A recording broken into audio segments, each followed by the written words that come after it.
now tuned in to the cold, hard truth. Cayman's #1 hard-hitting live podcast show, where we feature some straightforward conversations on political, social, and celebrity news and all things happening in the Cayman Islands and around the world. This show was created to give the people a voice and a means of being involved and informed without any filters. Sometimes it gets crazy, but we always keep it real.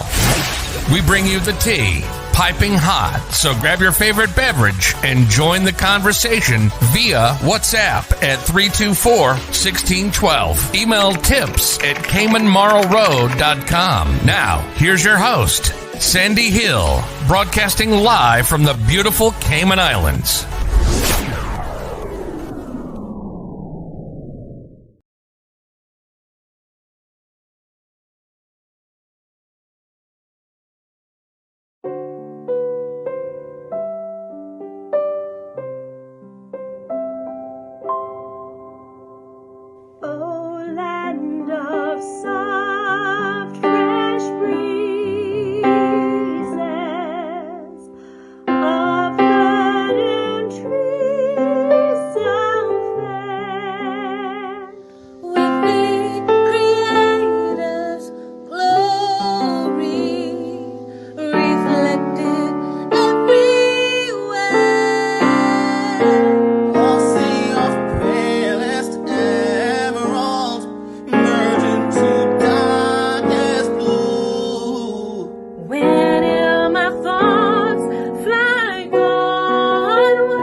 Good morning, folks, and happy Friday.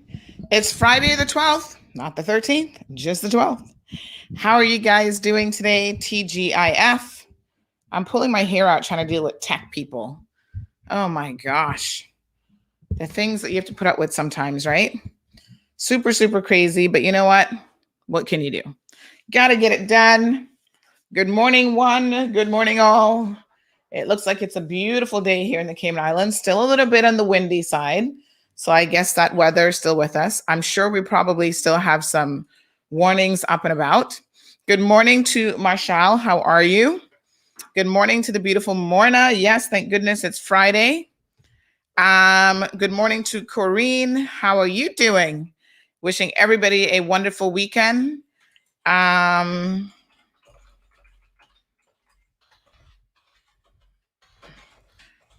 These people driving me crazy. I don't know. Tech people are not a lot of times the best communicators. You ask them a very simple question. They're kind of like politicians.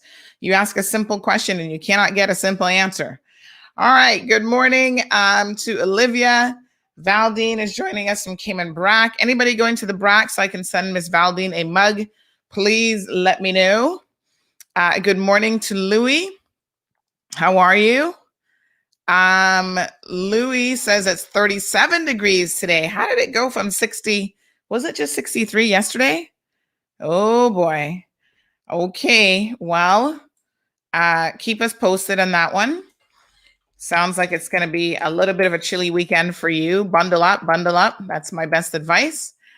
Let me just see here. What else have we got going on?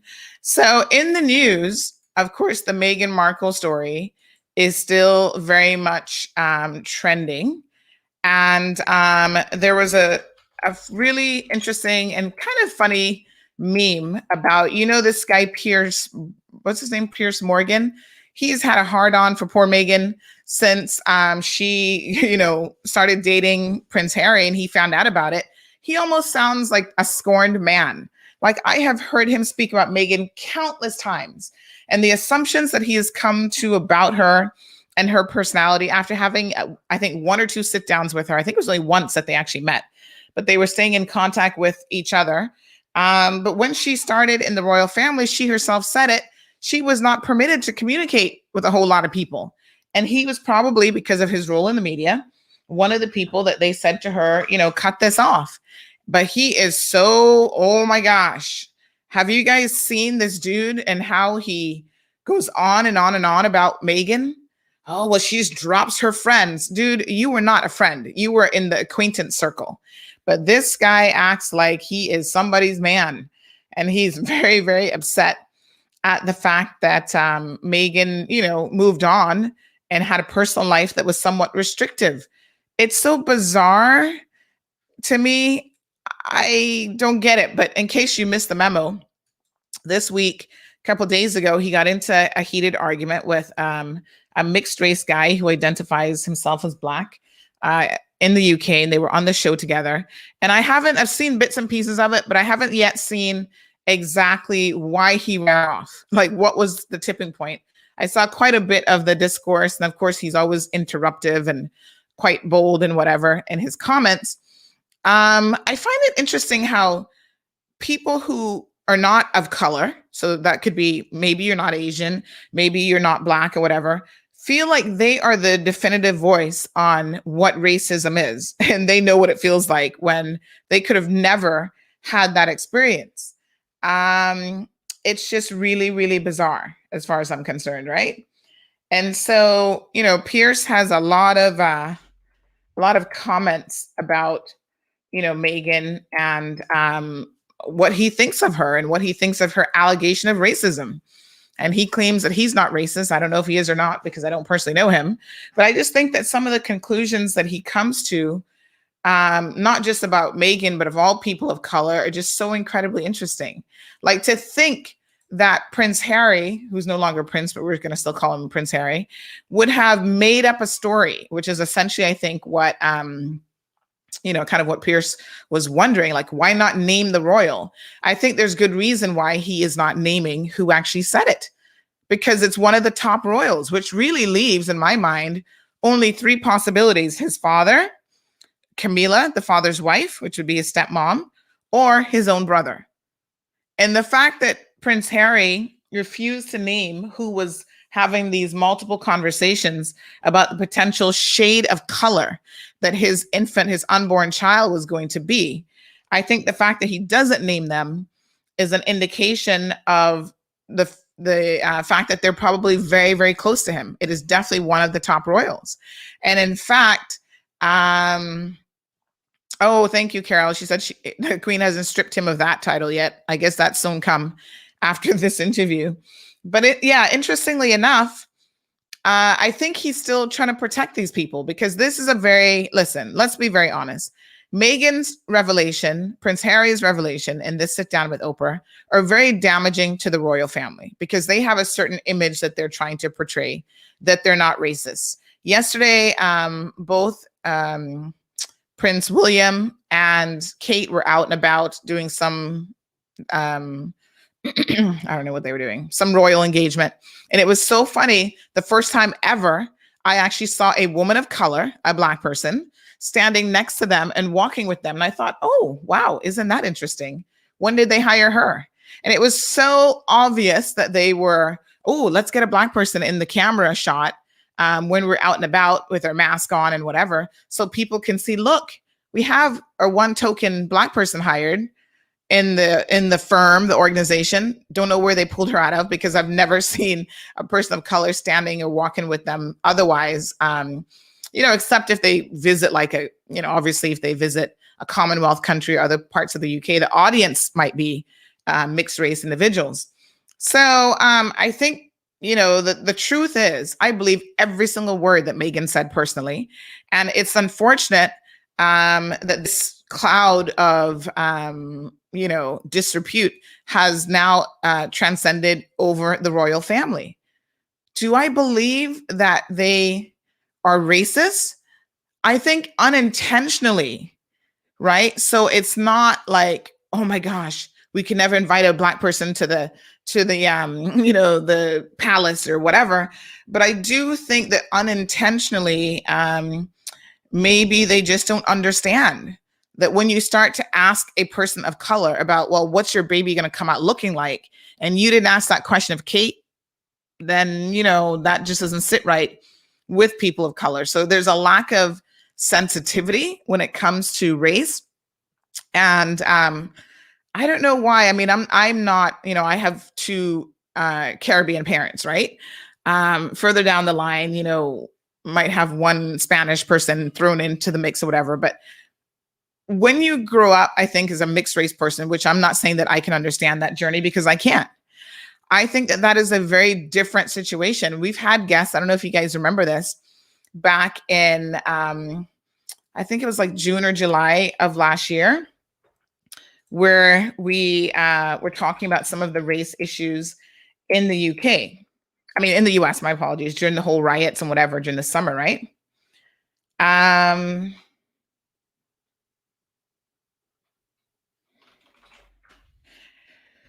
So,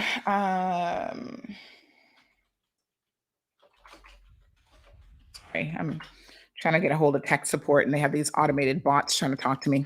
But anyway, yeah, I mean, we had my husband's cousin on here who is mixed race. She's half Caribbean, Indian, and, she's a little bit of a lighter shade than her brother. And this is where it gets uncomfortable because you'll find that people, I don't know if they're just, if they just don't know any better, and they lack an understanding of why you don't look at a person of mixed race and say, wow, are you Black? Are you white? Like, it's just really weird. And it's also really weird for people to be trying to make assumptions about someone's skin tone.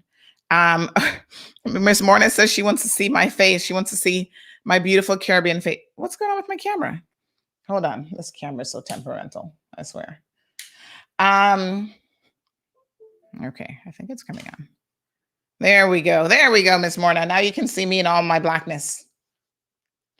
So it's just bizarre. But Piers, going back to Piers Morgan, he has a hang up with Meghan. He has from day one. And I have always thought he has been so obsessed is the only word that I can really think of to describe his behavior with every single thing that Meghan does or says, or every single news report. And, oh, she's abandoned her family and this and that. Well, they had the family on another interview that he did before he stormed off. Apparently he's quit his show over this whole Meghan fiasco, right? So he has stormed off. There was a interview that was just done with her father reacting to what she said. And you know what is so funny? Exactly what she said, that her own father lied to her about what had occurred and the fact that he was working with the paparazzi and working with this photographer to take these stage photos. She point blank asked him, Dad, the conversation went something like this. Are you working with the paparazzi? We understand that this story is coming out. They did the story with him, the video and whatever with him, apparently months before.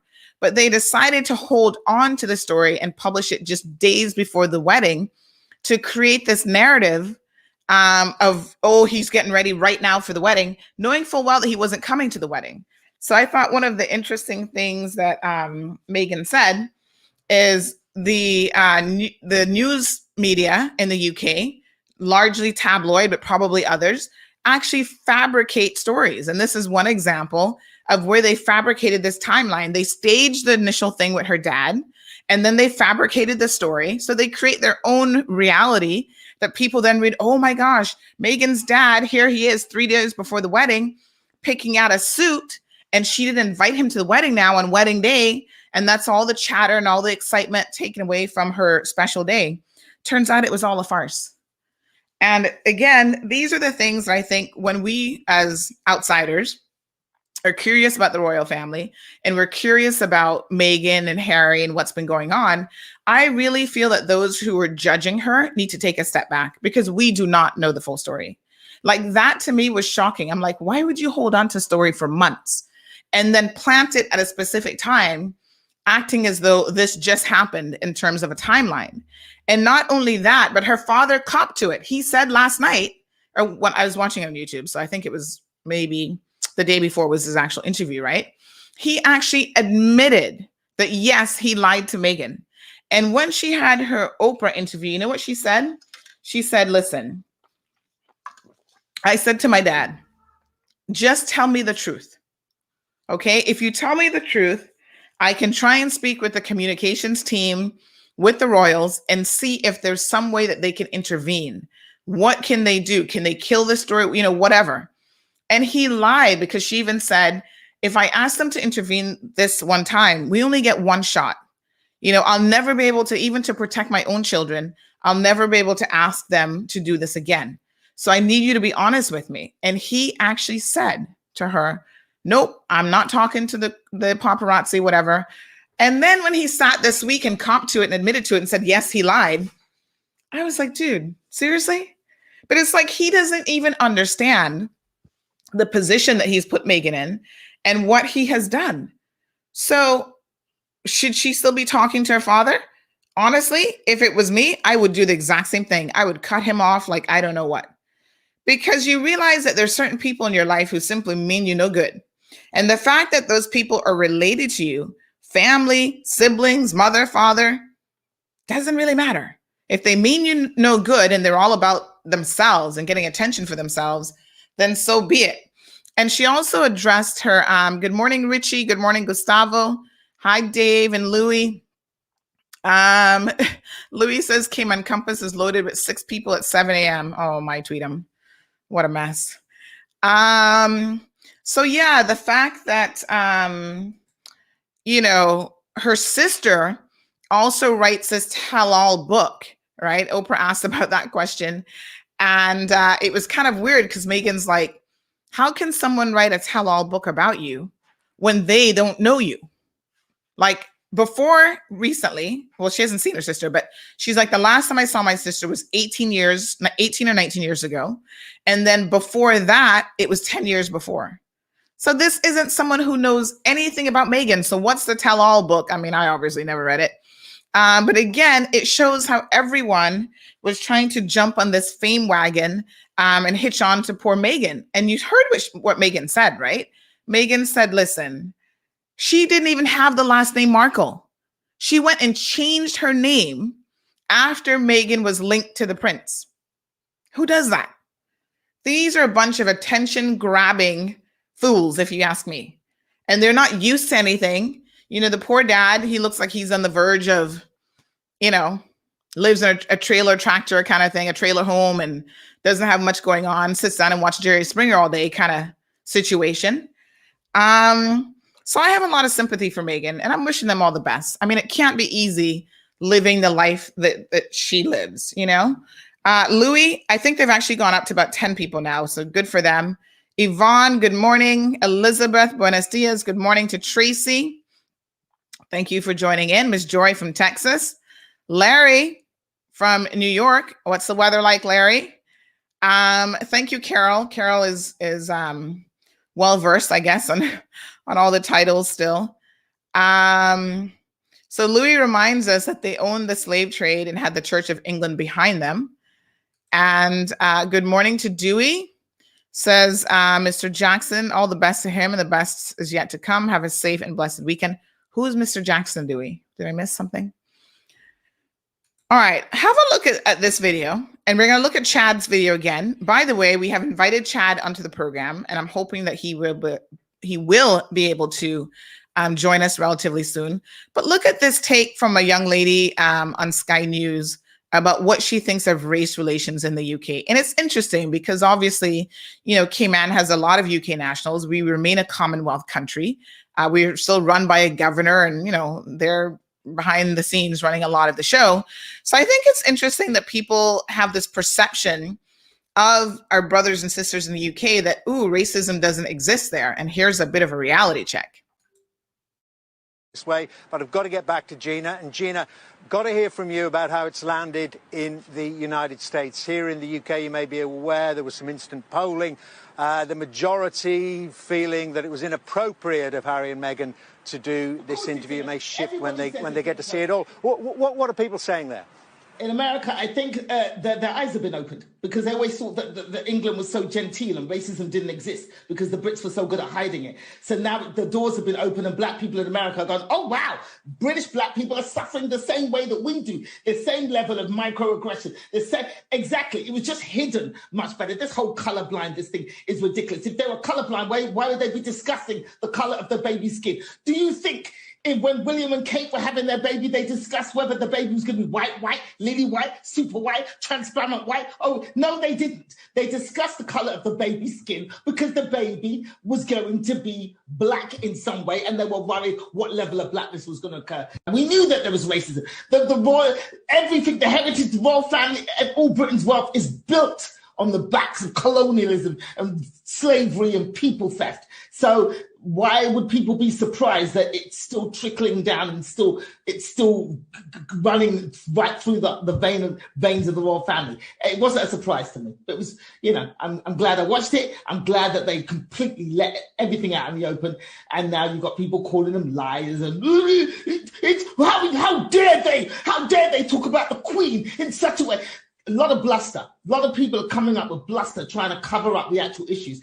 Everybody's more furious at Harry and Meghan for talking about the racism than being angry at the actual racism. Whenever we talk about racism, we get accused of being racist, or we get accused of playing victims, or being accused of dropping the race card. What is this race card? I hate when people bring up this whole race card business.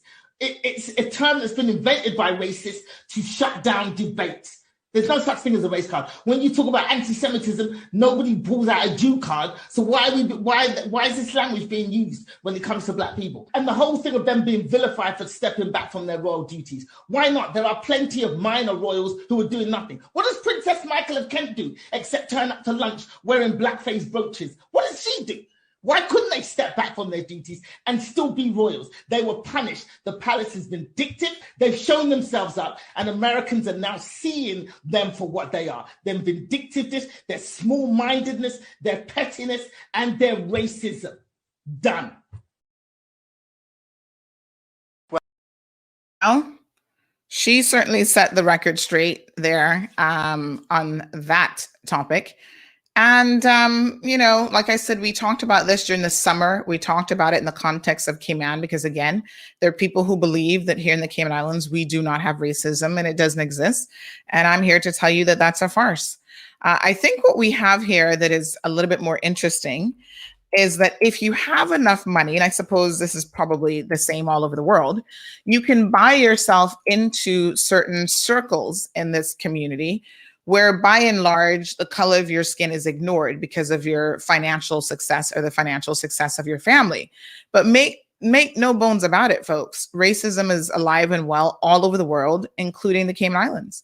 There are people, you've heard of these stories, I'm sure of it, because I hear them all the time. Cayman Brac and Little Cayman is always a little bit further behind than we are, with maybe some social development. And there are lots of stories, on the Brac especially, but just here in Grand Cayman too, where you go to someone's yard and you ask for a cup of water. They can't give you a cup of water in a proper glass.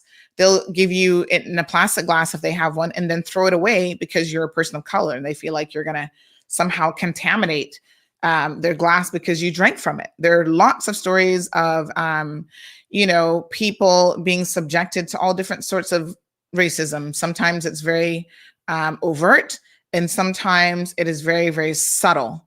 So, King, you guys might remember this, shared his experience about Laura Hargrave, who was showing him an apartment, and treated him very, very differently when she saw him. Oh, the email, the phone calls, I guess he didn't sound like a Black Caymanian. But when he showed up to do the house tour, all of a sudden she was like ignoring him, helping, other people beyond him, told him, oh, well, just email me later on. She no longer wanted to rent him the apartment. I mean, it's just so shocking, right? We have imported racism. So we have people who come here from elsewhere with their preconceived notions about race and color and whatever. And sometimes they impose that on us. And we also have a Caymanian version of it, right? And I beg you to look at Cayman merchant class. You never, ever historically have seen a person of color as part of the Cayman merchant class because they kind of got all the breaks. The famous stories about back in the 80s, the 70s, these were the guys who were Cayman's version of cocaine cowboys bringing stuff in, and everybody turned a blind eye because of who they were and the color of their skin. And they were able to build entire empires that still operate to this day, that are, well established, looked upon as, oh, wow, this is a great company, whatever. And they were building that on the foundation of the cocaine trade. But again, people gave them a bly simply because, well, white is right, whatever. So I think it's interesting. Caymanians obsess about things like someone's hair. The hair is straight enough, or it's a certain texture, whatever. We're like super engaged about that. I've had cousins who said, when they were in private school, going to some of the best private schools in Cayman, they were ostracized and made fun of because of the color of their skin. I've told you guys about a recent story with the Minister of Health and his child facing racism at CIS. That's not a make-up story, folks. Those little kids are taking markers, marking the skin, and saying, oh, look, I'm now Black because she touched me. If that is not racism, I don't know what is. And where are these kids learning that kind of behavior? Where does it come from? Well, the only place that we can assume it comes from is that they live in homes that somehow someone thought that was funny, or, this child thinks as a result of the conversations that they probably engage in at home, that it's okay to do that sort of thing. Schools don't want to touch it. Nobody wants to have the discussion around race. But it exists right here. And Caymanians are super obsessed too about shades of color. I had never heard of the term high yellow until I came back to Cayman as an adult. Like when people are describing someone, what does she look like? I'm like, I don't know. She just looks like whatever, slim build, whatever. No. Is she brown? Is she high yellow? Is she Cayman white? And I would always be like, what is Cayman white? Do tell. Because to me, there's no such thing as Cayman white. If you have 1 ounce of Negro blood, you are considered a Black person. And there are a lot of Caymanians that are walking around because their hair is super straight and they might be fairer skin. They do not refer to themselves as Black people, as Afro-Caribbean or anything. They consider themselves Cayman white. And to this day, I have no idea what that is. I know when I look at them that they think they're white and that's what they're referring to. But in my mind, that is so misguided. But it always starts with admitting, first and foremost, what the truth is. And on this program, we talk about a lot of truths. And, even amongst people of color, so even amongst Black people, there are prejudices that exist based on color. Why do you think so many people are into bleaching their skin, which is an incredibly dangerous thing to do, right? They're trying to strip away the natural melatonin in their skin because they have somehow been told or advised along the way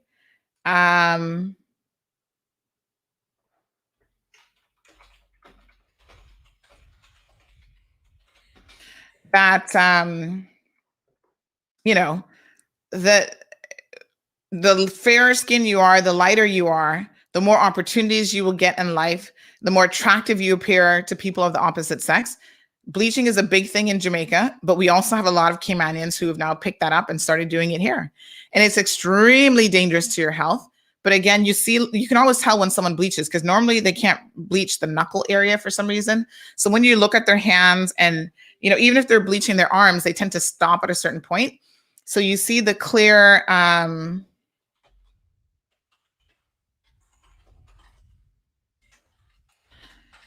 you can see the clear marks of exactly where it has stopped, right? I've never understood the concept of wanting to bleach into something else, but it happens all the time. Asian people bleach as well. They use a lot of bleaching products. And I'm thinking, are you not fair skin enough? But I think there's no such thing as being fair skin enough. People always want to be lighter, lighter, lighter. And people will tell you, I've spoken to some Jamaican friends and acquaintances, I should say, who say that, Jamaican men and women prefer someone who is a little bit of a lighter complexion. And when you walk by, they call you, hey, brown girl. And that's like a good thing to them for you to be brown skin. And I'm like, okay, so let me understand how this works because this isn't making any sense to me. You use a bleaching product to change your skin color to then attract other people, right? When you get in a relationship with them, because you have to keep bleaching. I mean, it's not like it stops. And maybe you get married and you have children. What do you think your children are going to come out looking like? The same original color probably that you were. You can't change the skin color of a baby just because you yourself bleach. Well, you might be introducing really harmful chemicals into your system that might impact the baby, but it's not going to make them white. So it's just so weird that people find these things to be, indications of beauty. Like you have to look a certain way to be considered beautiful. And then Sue makes the point, wow, and all white people want a deep suntan. It is funny that in more recent times, a tan has been seen as desirable. It's just so funny, Carol, and Carol and Sue making the exact same point. Yes. And not just that, but all of the other attributes that have traditionally come with color, the big lips, the big banquet, right? All of a sudden now that's trending. So the Kardashians and all other celebrities go pump up their lips because they want big lips like Black people. Okay. They're not satisfied with the behind that God gave them. So now they want to put in implants, wear padded underwear and all sorts of stuff to have this look of a big behind. But historically, folks, if you go back and look at race relations and how prejudiced people were, the things that they always made fun of are now the things that the white community is so invested in. So they always made fun of Black people's big lips. Go and look at some of the caricatures, the cartoons, depictions back in the day of Black people, and they always over-exaggerated the lips, calling them fish lips and all sorts of things. They over-exaggerated the behind because that was something they saw as largely,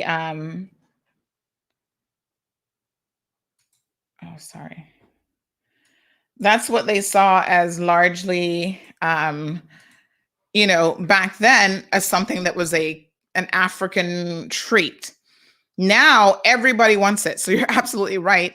But you know what? Here's the thing, Sue. You can go out and tan, but then you have the option of not tanning. And your original skin color will come back. So people put on fake tans because they want a certain look, or they go out and tan in the sun because, again, they're looking for a certain look. But a person of color isn't going to change. Like the only way for them to change it is unnaturally with bleaching products. So it's not like, okay, if I stay out of the sun for a couple of days, I'll go back to my original color. It just doesn't happen, right? Although I shouldn't say it doesn't happen, because for me, when I'm in a winter environment, like when I used to live in Tampa, I'm actually a little bit lighter than what I am when I'm in the Caribbean. And I've got some older pictures and people are like, why do you look so pale in this photo? Like your skin tone looks a little bit different. And I'm like, that's just the winter in Tampa. And that's just how I looked. I guess I wasn't getting enough sun, vitamin D or whatever. Super interesting. Louis says, don't forget Cayman had laws that prevented one of dreadlock on the head not to enter the islands. Well, not just that. I'm pretty sure that we had segregation at one point in time as well. But those are the parts of our history that no one ever wants to talk about, because, we want to pretend like we're so European and we're so whitewashed. I always find it kind of interesting. And I've got family members like this who they will be like, Oh, my great great great great great great great great great grandfather was Scottish and a white man. I'm thinking, okay, how far back did we have to go? Like the original settlers? And you're telling me that because of what? Because you're still black, honey. Like, why are you telling me that? I don't really care what your first ancestors to this island looked like. It's just really bizarre, but people actually tell you those stories in real present day Cayman. So, yeah, Louis says while cocaine was walking through the airport. Yep. Richie agrees with Sue. It is a paradox that is hard to understand. Keisha says parents who have kids in private schools that are having to deal with racism need to expose them on a large scale since the schools do not address the matter. And I completely agree with you, Keisha. And I think it's interesting that the minister himself has never addressed this because obviously, again, he is a darker skinned Caymanian. He's in government. And you would think that this would be something that he would want to impart as far as, wow, this is the experience that we have had. Because imagine, let me put it this way. You know how I said earlier that when you have money or a certain position, you get a little bit of a pass, right? And you're able to enter into this world of, you get a pass, it's fine, whatever. Clearly that doesn't happen because him and his child did not get a pass, right? And so no one in the leadership in this country ever admits that these types of things are happening in schools, they're happening in workplaces, they're happening in society at large. But nobody wants to talk about why does a member of cabinet, right, one of the top people in this government, allegedly, speculation, not confirmation, but we know the sources are pretty good. Why does that person straighten their hair? This is a man I'm talking about now. Why does he have to straighten his hair to look like he is a little bit more high yellow, I guess, I don't know, than he really is? Why? Why would a man need to straighten his hair at all? But I mean, if you have natural curls or natural kinks, it's super weird for men to do it. I mean, women tend to do it because, especially if you have longer hair, you're just trying to manage it a little bit better. And so the chemical processing might help you to do that. Yeah, but there are men here who are straightening their hair because they don't want people to think that they are actually a person of color, which is weird. Yeah, so Morna says that, that causes skin cancer. I think she's referring to the bleaching creams. They're very, very dangerous. Louis says that he's going to start a fat transplant company, weight loss donations to help those flat ass people out.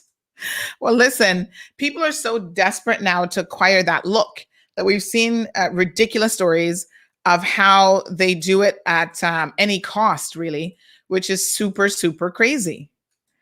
Yeah, right. So John says that bleaching is a sickness. Mm-hmm. It's also prevalent with a society that bears similar traits and wants to look unique from peers. It happens a lot, quite frankly. And like I said, even here in our society, there's some degree of it happening. Like I've seen people do it. And Marshall says, for me here in the US, I get a little lighter in the winter, but in the summertime, I go darker because I'm in the sun more. Yeah, absolutely. Louis says, ironically, 1 ounce of black blood makes you black, but white is thought to be a superior race. Shouldn't it be the other way around if that was the case? That's an interesting kind of question, actually, that I don't know how to answer. And I think that the only reason that they say that 1 ounce of black blood makes you black is that goes back to the very principle of racism and discrimination. So in other words, what was happening is no matter how fair skin you came out, no matter how straight your hair was, if you were told that you have 1 ounce of black blood in you, that you should put on your race card, because those used to exist in the US, that you were a person of color, so that then you could be categorized and discriminated against your entire life. And they're very, very interesting stories that you can go back into the US and UK and other places where people lived as one race, but they were actually something else. There was an example of this. Let me tell you this story. I'll try and see if I can find the article, because this one is super, super interesting. So we know that a lot of Black people, African Americans, passed as white, and they lived as white people in order to, have it easier in life. And I guess if you're living in such a racist community, you probably would do the exact same thing. I'm not going to lie. You do whatever to make your life that much easier, right? And so there's a story of the opposite happening, where this guy grew up thinking that he was Black, and he lived his life as a Black man. One day he decides, I can't remember what it was. This was an NPR story. I'm going to have to look this up. One day he decides to do a DNA test, just out of curiosity, whatever. He comes to find out that he has no African blood at all. Imagine this. He was never Black, but he lived his entire life as a Black man. Now in his 40s or however old he was, he's thinking, oh my God, what could my life have been like had I actually lived it as a white person, knowing that I'm actually not Black? So he kind of had features and was looking like he was Black, but when he did his DNA test, lo and behold, he was shocked to find out that he was actually a white man. And I'm thinking, how the heck does that even happen? But he had lived his entire life ticking off the box of race, because in the US, you got to tell them. You have to identify with a race, right? And one day I'm hopeful that all of that goes away. Who cares what race you are? But we're nowhere close to that going away, right? So his entire life, he was ticking off, I'm a Black person, I'm a Afro-American, or whatever they call themselves these days, right? And then he finds out quite the opposite. And it's like, it did him in mentally, because he's like, oh my God, I could have been living a different life. It's like, whoa, how did that happen? Super bizarre. Damien says we need more Black history taught in our schools and in documentaries and movies. And I don't mean slave movies. Yes. Again, we're trying to whitewash our existence. That is why, despite the fact that Cayman had almost a 50-50 split of slaves versus slave owners, basically, right? We never want to talk about that part of our history. We talk about, oh, we're so integrated. Well, 50-50 was the population. So integration was kind of like almost impossible up to a certain extent. And yes, slave owners were having relations with their slaves, whether it was consensual or not. And a lot of times it wasn't consensual. And that produced fair-skinned children along the line. Oliver Watler and Kathy Frazier are the genealogy experts in Cayman. I mean, they are amazing at the amount of research that they have done and what they have looked into in terms of race. And what is super, super interesting about that is Oliver is a Watler, as you guys know. Now, there's several Watlers in Cayman. And there's always been this dialogue that there's the white Watlers and then there's the Black Watlers. And there was a separation. Well, through Oliver's research, and I actually went to a presentation that they did at the National Trust, I think it was, years ago. And at this presentation, I actually dragged, he wasn't my husband at the time, but I dragged Marlon along because I thought, you know what, let's learn more about Cayman history, where we came from. And this genealogy discussion sounds super interesting. So we went, and one of the interesting things that Oliver addressed was this whole white Watlers versus the Black Watlers. And Oliver said, when he finally did his research, all Watlers in Cayman come from the exact same two descendants. So how you come up with, oh, we're the white ones because, somehow we got white Watlers and then some Black Watlers came later. That isn't what happened. They all are related from two brothers, William Watler and somebody Watler, right? That came to Cayman via Jamaica. So they were in Jamaica first, and then they came here. And at some point, there was a segregation, I guess, of one line of the family coming out a little bit fairer skin and continuing to marry people who are fairer skin. So they consider themselves the white Wattlers. And then there were the darker ones who were labeled as the black Wattlers. Now, here's the kicker, folks. Would you be surprised to know that the white Wattlers have always told the black Wattlers that we're not related? We're totally different. Yes, we share the same last name, but we're not related. Now, you know, in Cayman, that's ridiculous to even think, right? If you share the same last name, somewhere along the line, you are related. In fact, you don't even have to share the same last name. You are related in Cayman. Everybody's connected. And so eventually, when he did his research and he went all the way back to the original Wattler settlers, which I said, like I said, were these two brothers. I believe they were Scottish brothers. I could be wrong about that, but they came by Europe to Jamaica and then eventually from Jamaica to Cayman, right? And so these two brothers are the ones who started the Wattler line here in the Cayman Islands. Every single Wattler, in other words, here in Cayman are related, all family. Don't matter if you're black, you think you're white, or you're somewhere in between. You are from the same two common descendants. The other thing, hi, Darlene. We're just having a little bit of chat this morning. We started talking about racism in the UK as a result of the Meghan Markle discussion. And so that's kind of where we're talking about it now in the Cayman context, which is something that we never really want to talk about, apparently. So, you know, there are people in Cayman who, like I said, Caymanians, consider themselves a white person. And so they will only ever marry white people. Now, can I tell you a secret?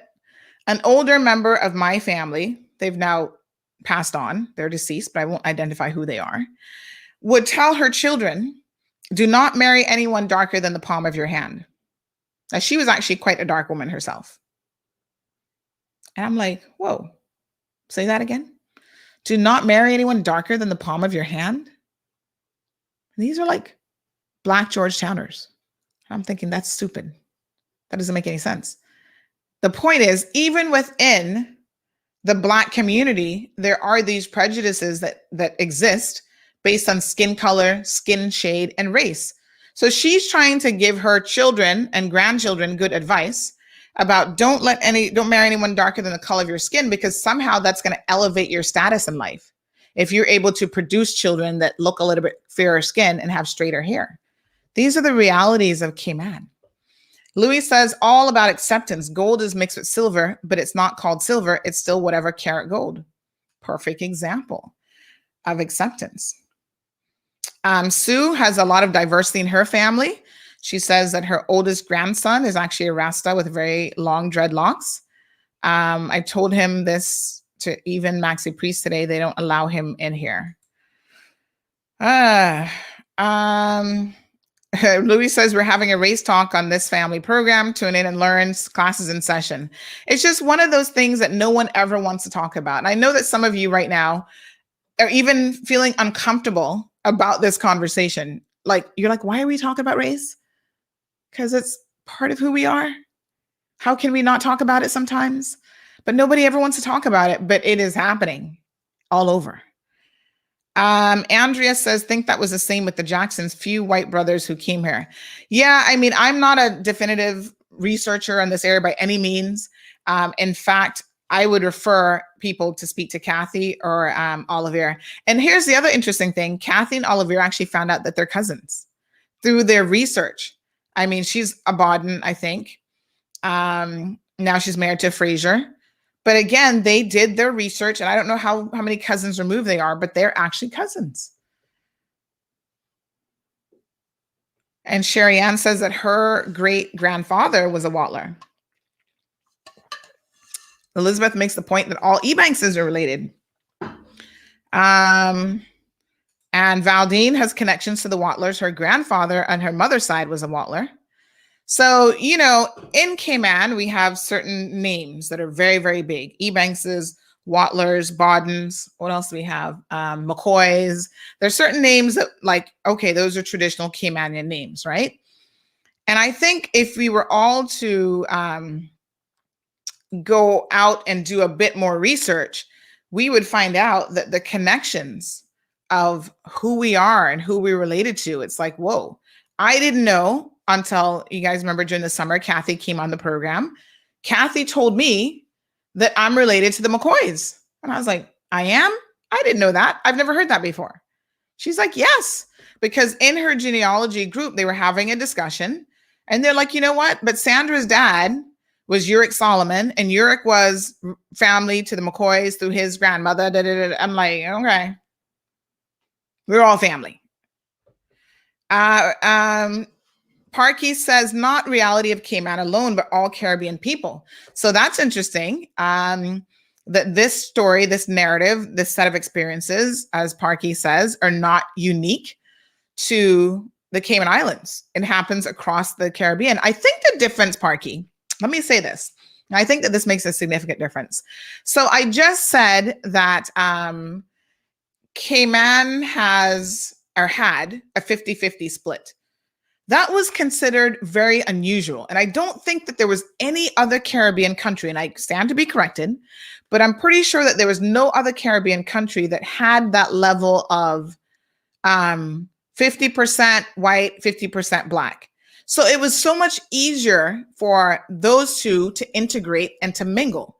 And that's why, yes, a lot of Caymanians grew up and they said, listen, my best friend was a Black Georgetowner and I'm considered a white Caymanian, but we were like this. We were best friends. We didn't see color, whatever, because there was that high level of integration. That doesn't mean that it didn't exist. And that doesn't mean because your friend was, your best friend was a Black man, that maybe your parents were prejudiced or were not prejudiced. Because oftentimes they had no issue with you being friends, but heaven forbid, you bring a person of color into the family to then want to marry and have a relationship with, then they're like, oh, no. That can't happen. It happens right in this day and age. There's a famous case of, I won't call his name. He's head of a government agency. Okay. He had a daughter who got pregnant for a person of color and then ended up marrying this person. And this father was livid. What are you doing getting pregnant by a Black man? And when I look at this person, I'm like, you are not really white. You're a little bit lighter, but you're not white. But that's the mentality that we have here in the Cayman Islands. There's also a story of a certain politician. Again, still a serving member, so I will not call his name. When he found out that his daughter was pregnant for a Black man, you know what his response was? He kicked her in the stomach. Violence against women isn't a new thing, folks. He actually kicked her in the stomach. Like, why would you get pregnant for this Black guy from a certain district? I don't want to tell you the district because then you forget exactly who it is. That was just, I mean, the child now is, maybe she's 17, 18 now. She might be around high school age, just completed high school. And those things are still happening. Can you imagine? And these are people who are leaders in our country and leaders in the community, upset that their daughter got pregnant for a Black man, but they're all Black. It's just so weird and bizarre. Daisy says, good morning. Me not Black, me is Dominican. Now, Daisy, you'll know this is the truth. Even among Spanish cultures, there is the mulattoes, negros, and then the white Spaniards. And again, they've got their whole set of issues in relation to that as well. Yeah. And you're treated differently if you're a mulatto, Cuban, Dominican, whatever, as opposed to being a white Dominican, a white person from Spain or Cuba, Honduras, whatever. Same issues. I'm telling you, this transcends, as Parkey says, this transcends most communities. So none of us should be, surprised that racism is alive and well in the UK. But like that video said, they're supposed to be so genteel. And, they're so prim and proper with the proper English accent that they never want to discuss race. Oh, we don't have any race problems here, love. What are you talking about? It just simply doesn't exist. And of course it exists. It's like, okay. Now everybody's a fan of this, what's the TV show called again? Help me out here. Bridgerton. It's just played season 1. Everybody's a fan of that show. I get it. I watched it after all the hoopla. And I'm like, okay, let me go see what people are so excited about. And most of it is, you know, what really got you guys excited is that there's a little bit of soft porn in this whole show, right? But they portray a vision of the 1800s or 1600s or whatever, whenever this took place, that isn't reality. You did not have the main character who's this handsome man of color. You did not have people like that wielding such opportunities or being given such opportunities and wielding such power in those times. It simply didn't happen. Chandra, what's her name? Chandra, whatever the name is, the person who produces and directs the show and whatever. She's trying to, I guess, just make it interesting. So she's created these fictional characters, but a lot of what you see there is very fictional. You know, having two prominent members of the society in this show actually be people of color was not really what was happening at that particular time in English history. But it makes for good television, good, you know, Netflix series or whatever it is. And it's interesting and everybody thinks, ooh, he's so super handsome. And so, you know, put him in there. But that's not what would be happening in the real world. So Louis says, I came to the US in the 90s and didn't know anything about racism, but soon learned soon after living here. Well, in the US, it is so in your face. It is so blatant. And I see Sammy's now waiting in the studio, so we're going to pull him in here in a second. But let me just share an experience that I had. When I was in university, I went to USF in Tampa. And a lot of us go to school in Tampa, Miami, whatever, and we forget that Florida is as south as you can go. So people kind of get this idea that, no, Florida is different. You know, they've got a large Hispanic, Cuban population, whatever. But even prejudices there exist. Cubans are not really, a lot of times, into people of color. And sometimes they'll walk up to you and assume that you're Cuban based on how you look and start talking to you Spanish. You're like, no, I'm from the Cayman Islands. Yeah. And then they're like, oh, okay. But within every single society, these are realities that have to be dealt with, right? So I was living in Tampa, USF student. At the time, I was dating a Sri Lankan guy. And we were part of an organization that we were pushing for legislative changes and stuff within our student council at USF, within the student body. So do you know, listen, one of the first protests I had was as a student at USF. So I've been protesting and getting in trouble for a really long time. We actually had a sit-in protest that back in those days made CNN news. Can you guys believe this? I was actually on CNN news before, like it was just crazy. But anyway, so myself, Prakash was his name, and a few other friends, everybody else was white in the group. We all did a trip to Tallahassee, which is Florida's state capital, because we were pushing for, I can't remember what it was exactly now, but some legislative change. And so we were going to the Capitol to try to meet with, I think, like a senator or something and put forward our proposals, right? So when we're in Tallahassee, we go into this, on our way there, we stop in Gainesville. We stop at this little restaurant. I think it was actually in Gainesville. We stop at this little dine-in restaurant, right, to grab some breakfast or something, because we had to overnight. And so when we get there, it was like, I felt like I was removed. Like Tampa is very metropolitan. So is a lot of areas of Miami.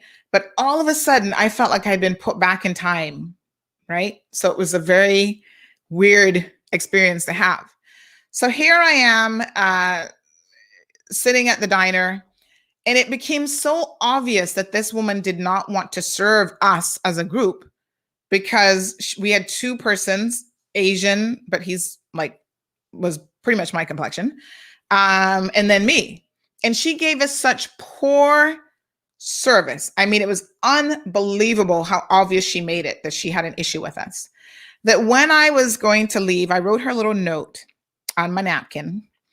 And I said, you know, just about good customer service, and that you really shouldn't judge people or treat them a particular way based on their outward appearance. And I was just like, that's not cool. That's not kosher. And I left her a penny for her tip to send the message that I was trying to send. So yes, Jason says this isn't unique to Cayman. Any island of landmass that went through colonialism has this mental curse. Well, I think the only part that I would say is probably a bit more unique to Cayman is the fact that we have had, again, because of that 50-50 split, we've had an easier integration.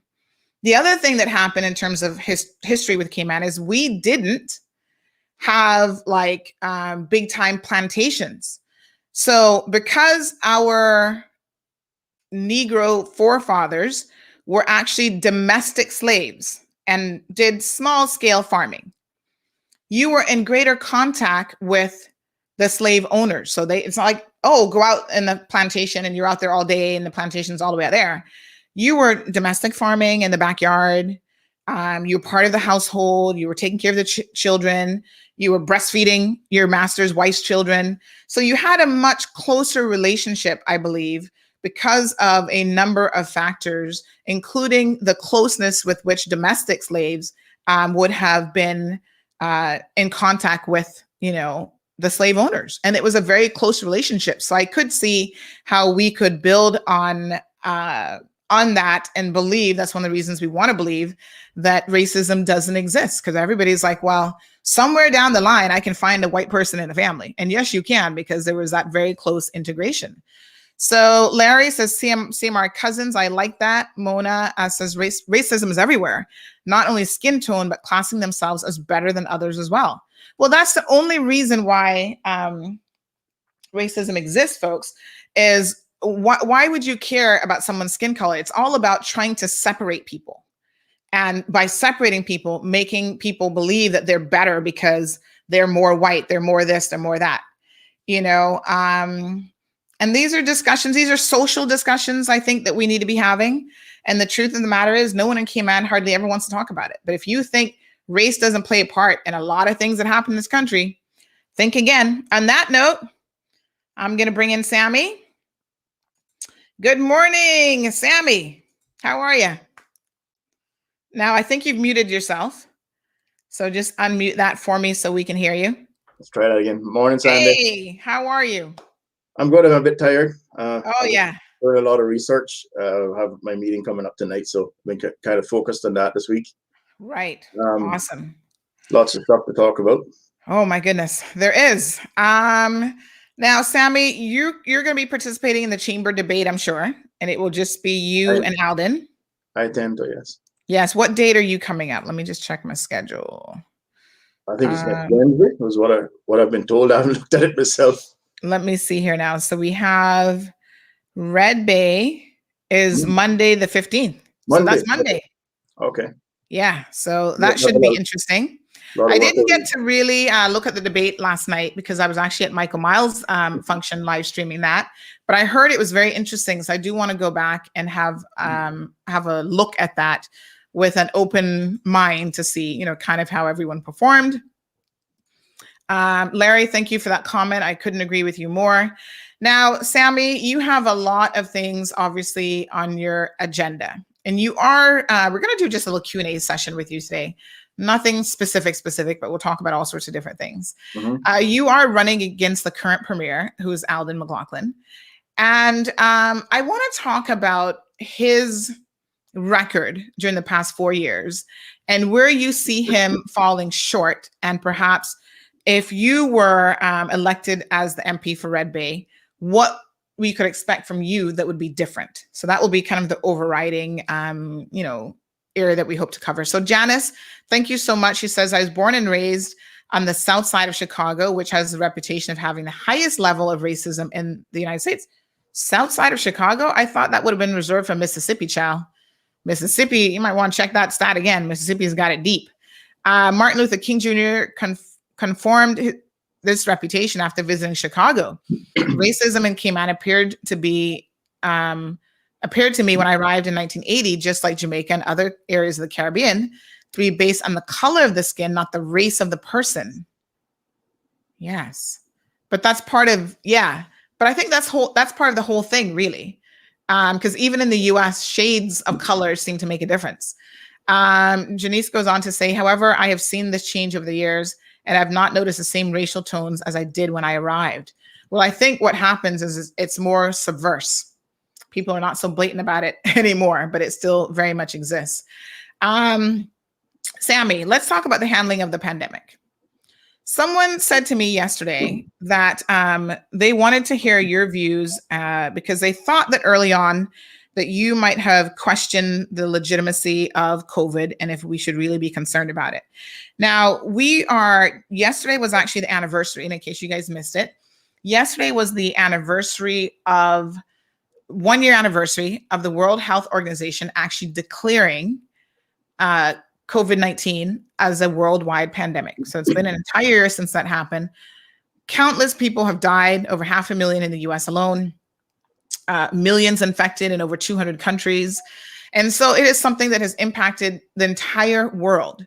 So I'm curious to know, what has your response been to the COVID pandemic? And most people have given Alden a fairly good report card on how he has handled the pandemic. How would you do anything differently if you would? Or do you think that he has handled this extremely well and he gets an A+ for what he's done? Well, I think we handle it extremely well. I addressed this head on the other night at my meeting in Red Bay. We, the people, led by the premier, or so it appeared, went willingly into lockdown. We followed all of the guidelines. Most of us, we had, a spattering of offenders here and there that were arrested and or charged with or fined for breaking curfews, etc. But just to address what you said, someone mentioned to you head on, I didn't question the legitimacy of COVID ever. I flew back from Portugal in March the 6th. And I can tell you, although things weren't bad yet in Europe, we were already hearing about this dreadful disease. And I've always been cognizant of that sort of thing. We had scares before with SARS, etc. And when I sat down on the airplane, the first thing I did was wipe every surface down with a disinfectant wipe, right? Because we were all taking precautions then. We got back, we were confronted with the reality of the situation. There were all sorts of conspiracy theories flying about. I didn't know what to believe. I think most of us were in the same position. When we had lots of discussions about whether this was as bad as they said it was, etc. Lots of folks didn't trust the WHO, didn't trust a number of the institutions, but generally everybody realized that it was best to err on the side of caution. And so when it came to the curfews and lockdown, I went on the radio a couple of times, and what I challenged was the legitimacy of the way it was done, right? And I said this the other night at my meeting. If you listen to that, you'll see that what I'm saying is we didn't follow the constitutional path. The premier never allowed the governor to declare a proclamation of emergency under Section 21 of the Constitution. The feedback I got from the opposition was that he had come to them and convinced them that we couldn't allow the governor to take over because there would be direct control by the UK, etc. Whether he said that or not, I don't know. I know that's what they said to me when I raised the question with him as to why we were doing it this way.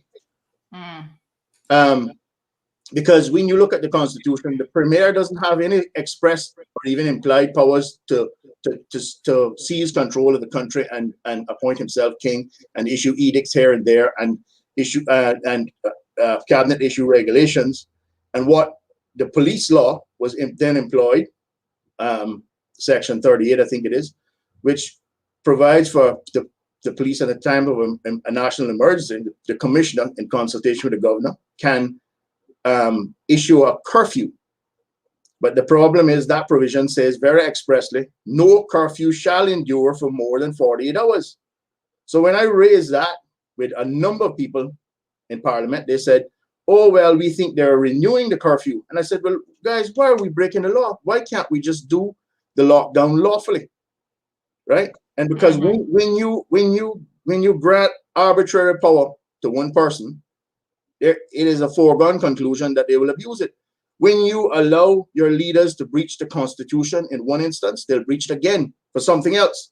This was my concern. So after spending many weeks in the the confines of my home, doing whatever the poor soul in Cayman was doing, tearing their hair out, wondering when this would ever end, why we couldn't go out and get some sunlight, etc., why we were being treated like, we were in communist China, understanding that there had to be social distancing. We weren't following generally the guidelines, but we were all, let's be honest, we all went willingly, but we were all perturbed about it. And I believe there are going to be repercussions vis-a-vis mental health issues, etc., from that period of our life for probably decades.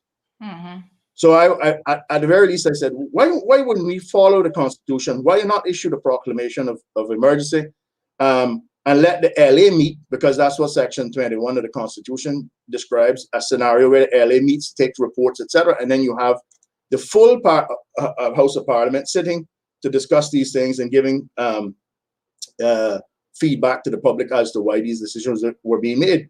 What we got instead was one public meeting after the next, where we had the Minister of Health, the Premier, and the Governor. Strange enough, the same Governor that Premier McLaughlin said allegedly to members of the opposition he didn't want leading. He was there at those press briefings, telling the island why they were under lockdown, how and what, not giving any sort of certainty because no one really knew.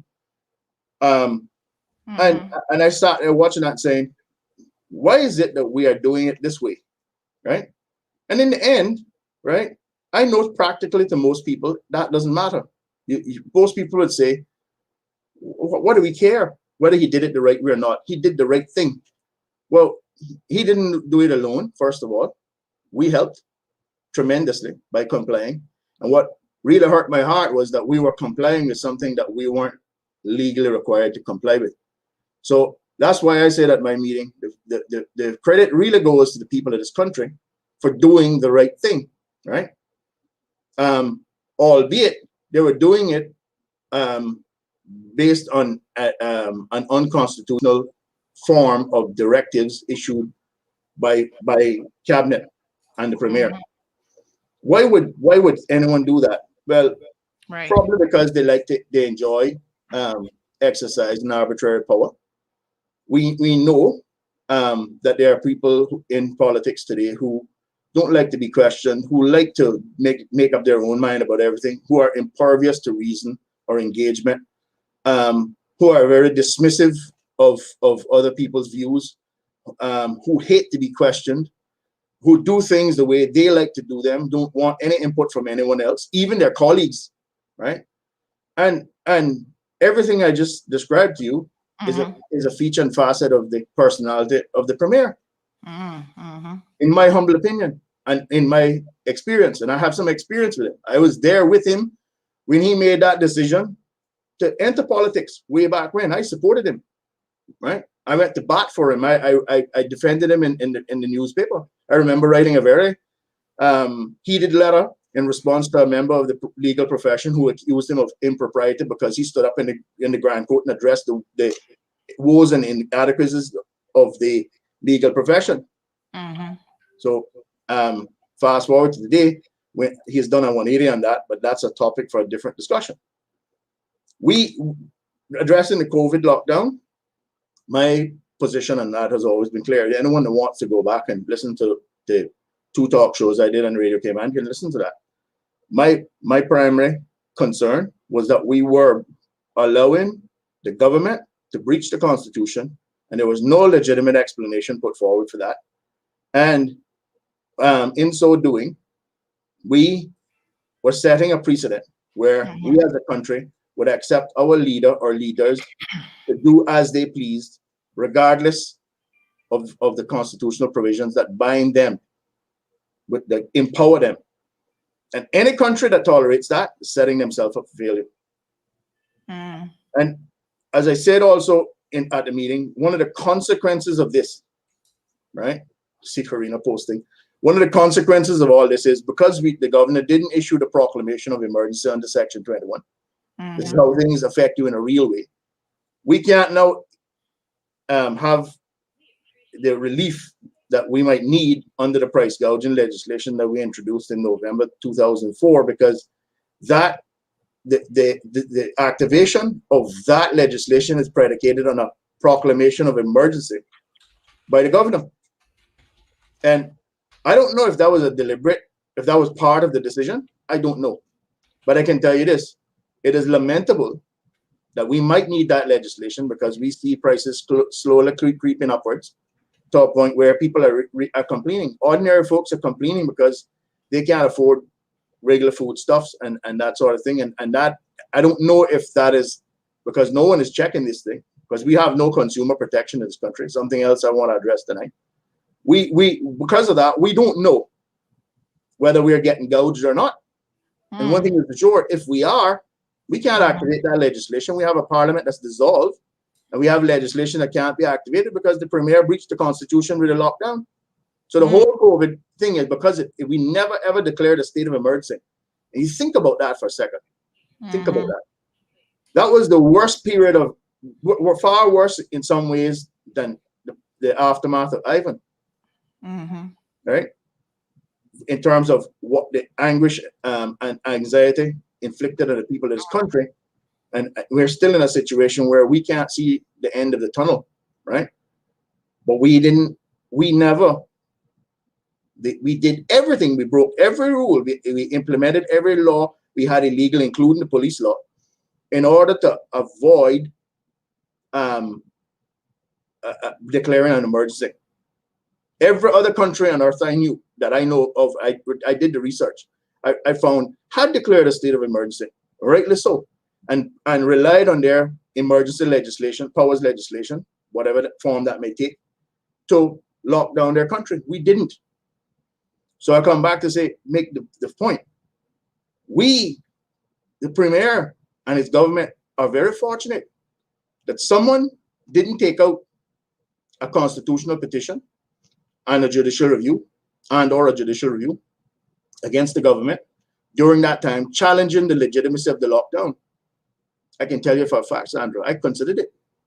I decided to do the responsible thing and forego my desire to see this country do the right thing in order to not cause pandemonium, because I know what the consequence of that would be. And I didn't want to be seen as to be this reckless individual, because that's how the premier was painting us. There was a handful of lawyers that stuck their hands up and said, hey, this is not constitutional. This is not right. I remember James Austin Smith published an article, and he was pillaged for that because he dared to say the obvious to lawyers. Every lawyer I spoke to in this matter said, oh, you were right. I never thought about that. Or they said, yes, I saw that too, but what are we going to do? Sue the government? I had members of the public towards the end of the lockdown. I had good friends of the government call me to ask me, because they'd heard me on the radio, and they said, we need this country open back up. Can you sue the government for us? We will pay your retainer today. And I said, no, I don't. I'm not going to do that. I said, one particular individual, when he called me, I was so shocked that I said, you mean your government that has taken care of you and your business so well, you want me to sue them? Well, why don't you go have a word with them? They're your friends. You go and speak to them, see if they can.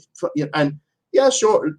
So, and I think that happened because that fellow was in the construction industry, and all of a sudden, that was the first thing we started back with. We opened up construction sites. While we were telling people they had to follow their name Dave to go on a beach or go in the sea, which were, so it wasn't all rosy, and it certainly wasn't legal. But I didn't want to add to the chaos by challenging the government. So I went on the radio and I said what I had to say, to state my case, to at least provoke people to think, well, did we do the right thing now? And to alert them that they need to look out for when the next breach of the Constitution comes. Because I can tell you, in my profession, that we have had, myself and a number of Caymanian lawyers who still have lawsuits pending, right, which we believe the government are going to settle. They're going to have to settle them because they can't answer them. They haven't answered them. We had to take constitutional action for egregious breaches of the Constitution. And so I know that it's a real problem. It's this government has done so many things the wrong way. And they are fortunate that they were dealing with a much more placid, much more peaceful citizenry than in other countries where you see, despite governments having the power of and authority of their constitutions implemented and having armies at their beck and call, they've had nothing but pandemonium. People burning, looting, rioting because of these lockdowns. So that's my position in a nutshell. And Sandra, there's lots of bits and pieces that I haven't focused on, but that is, I believe, encapsulates the nub of the matter. We are fortunate that we are island, but we should also bear in mind that we wouldn't have had to go through that painful experience if we had been just a little more proactive, if we had been able to say no to that cruise industry. If we hadn't been worried about offending the cruise lines and we hadn't taken patient zero on, and we did, I think, the humanitarian thing. I'm not saying we shouldn't have considered it, but we knew COVID was out there. There were cruise ships that already had COVID, were ravaged by COVID, and we took that patient on board. And because of that, we caused the spread of COVID in one of our hospitals, and that is what led to the need to lock down. And we shouldn't forget that either. Yeah. Right? And it's interesting that you say that, because yesterday the leadership at the World Health Organization said that they had actually rang the alarm bell even before March the 11th of last year, and countries were just not paying attention. Yep. That there was a lot of countries that weren't getting it. So I think it's interesting that despite people saying that the pandemic was handled so incredibly well, they still don't recognize that there were some major glitches that made it that much more difficult for people, to survive it. I think you're right in terms of the mental health concerns being so much different, because even with Ivan, we weren't locked down in our homes. We had a curfew, a nighttime curfew in place, so people were able to get out and about. But certainly being locked down in your house under such circumstances, there were so many people, elderly, who didn't know how to get help all of a sudden. There's so much confusion about who could go out with whom. Charles had a question here earlier where he said that he's hoping and praying that you get in, but he's asking, why didn't you stand up and go to court and defend Caymanians? I think you've just answered it, who were sent to prison for breaking an unlawful curfew. I don't think anybody was sent to prison for it, but people were being fined for it. And even to this day, when I go to court, I still see people being fined in relation to COVID breaches, and all sorts of people. And everybody's got an excuse, of course. Oh, I was trying to go get medication. Or one guy said, well, it was my birthday and I asked my father to come along with me. Now, the elderly father is the one who was in court because he was out on his non-name day, like the last name didn't match. So there are a lot of people who've had to, there are a lot of people who've had to pay for breaches, which you now say that because the letter of the law wasn't followed, that this is some of the unfortunate and perhaps unintended consequences that will fall from that. We do have another question that has come in from... I'd like to answer the one from Charles first, though. Yes, sure. My good friend Charles, who is one of the many people in this country who was probably been castigated too much because he likes to speak truth to power, which I always encourage. The answer to that is simple. No one asked me or instructed me to defend them in regards to a curfew breach. If they had, I would have gone to Zoom court, because that's what we had to do back then. But I took to the radio area. So that was one of the reasons, Charles, that I did that, because I knew people needed to know. No one was standing up for them except for one or two other lawyers who immediately were attacked for being reckless and irresponsible and threatening Miss Lass's life, whoever that is, and all that. And it became quite a circus. And I said, enough is enough. I need to alert the folks in this country, because no one else seems to want to do it. And I went on the radio not once but twice, and I believe that had a salutary effect on the lockdown, because if you look back, you'll see that each time after we had that show, the curfew rules were relaxed a little bit more, because we followed the UK's COVID regulations. You know the one difference we significantly inflated the fines The UK were handing out £60 fines for curfew breaches, and we were handing out $1,500 fines. That's the nature of things in Cayman. We adopted the UK's rules. Remember that now the Premier said he didn't want England to lead us in this crisis. That's what I was told. But we followed them as we typically do with most things that are convenient. And we adopted their COVID regulations and on top of the illegal curfew, so that we had a curfew locking us up at night, which could not last by law more than 48 hours, although it lasts for about that many weeks. And we had these regulations that we adopted from England, with the major difference being we enhanced the fines significantly. So there were folks who probably distracted, misinformed by all of this conspiracy theories and what have you floating around, decided, I can't take this any longer. I need to go out. And there were folks who probably legitimately needed to go out to get diapers for the kid, or who knows, or visit a parent. I know I had a friend in West Bay who was really aggrieved by the fact that his parents lived across the road and they were elderly and they needed help. And they had relied on their family who surrounded them for help for many years, and they couldn't go across the road if their parents called them and told them. And this friend of mine was saying, you know what? To hell with it. If I get a call at night, I'm going to breach this curfew. And I stood ready to defend them in that scenario, because that's just wrong. Right? That's one of the unfortunate consequences of doing that sort of thing. And so my answer to Charles's question, I did what I could.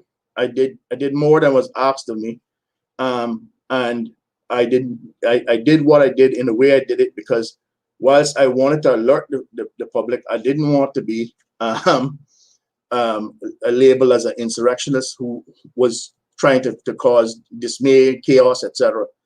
And that's my general approach to everything. I always will speak what I believe to be the truth. I will give you my honest opinion as best I know about the matter, any matter you ask me about. If I don't know enough about it, I will tell you that.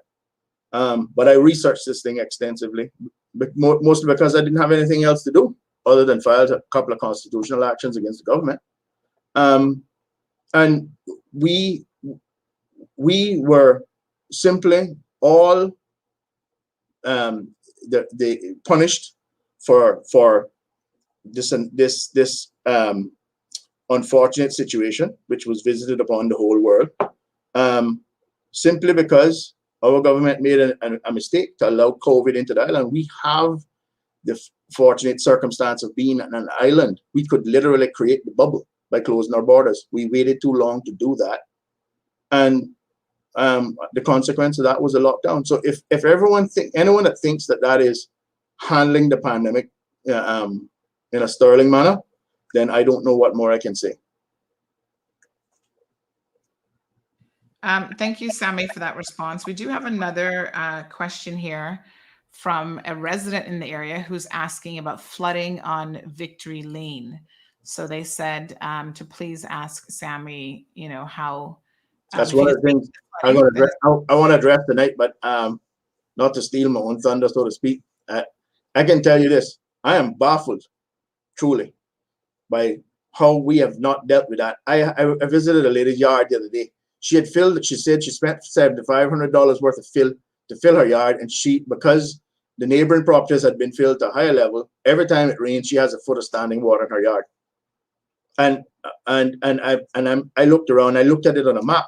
In fact, I did better than that. I asked a friend who's an architect who had the whole Red Bay area as a CAD file with the canals on it. And when I looked at it, he drew a simple diagram to show me how you could drain the entire area. This challenge has been met before. Let me tell you where. When the Clipper Bay development, which I got planning permission for, was approved, one of the consequences of having to meet the new higher grade regulations, because houses, now we changed the regulations a few years back where the floor levels of houses have to be 7 feet above mean sea level on coastal properties and 5 inland. It used to be 5 and 4, I think, before that. But Snout Harbor, like many of the roads in Red Bay, is a subdivision developed in the 70s and 80s. And because of that, they were simply compliant with the MRCU law, which says you have to filter plus 4, and we still have that as for grading of land. But the roads weren't designed in such a way to capture drainage, right? Back then we did things very lax. Let's put it that way. Snug Harbor had a problem in that when there was a high king tide, the sea breached the coastal areas of the Snug Harbor development and flooded, and on the opposite end, the inland end, nearer to West Bay Road, was much lower, and they would have 2+ feet, sometimes 3 feet, I was informed, of salt water, seawater standing there for days, and I don't need to tell you what that smells like, and what that does to your car, etc., when you drive through it.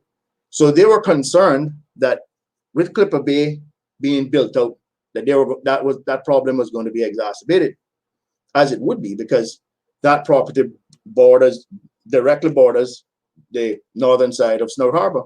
So what did the developer of Clipper Bay do? He did a most gracious thing, actually. In order to satisfy some of the valid complaints of the Snug Harbor residents, that developer created 2 massive drain pipes with very expensive one-way flapper valves in them that drains the whole of Snug Harbor now at the end of, I forget which drive it is, and it may be Andrew or Jennifer, drains the water from Snug Harbor into the basin in Clipper Bay, under the Clipper Bay Road. It was an expensive exercise for the developer, but he swallowed the cost of it. So if a developer can do that, right, to help his neighbors out, which I thought was great, right? And the reason for the flapper valve is that when the water level comes up in the canal, it can't backflow then into Snug Harbor. The drain can only flow one direction.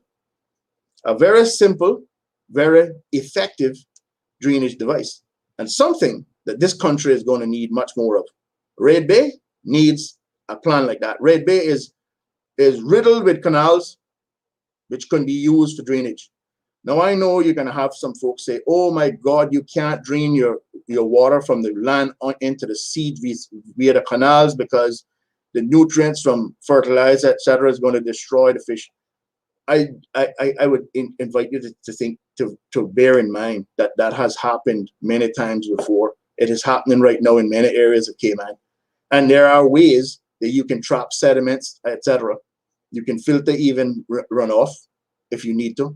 But what is needed for Red Bay is an engineered solution for drainage, and that will take care of that drainage problem.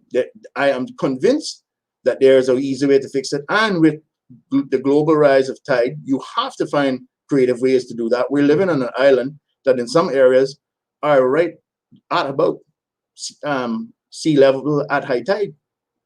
So we have to find engineered solutions for this. We are, or sometime in the future, we are going to have to spend a tremendous amount of money, like Holland had to do, the Netherlands, or write entire parts of the island off and watch them submerge.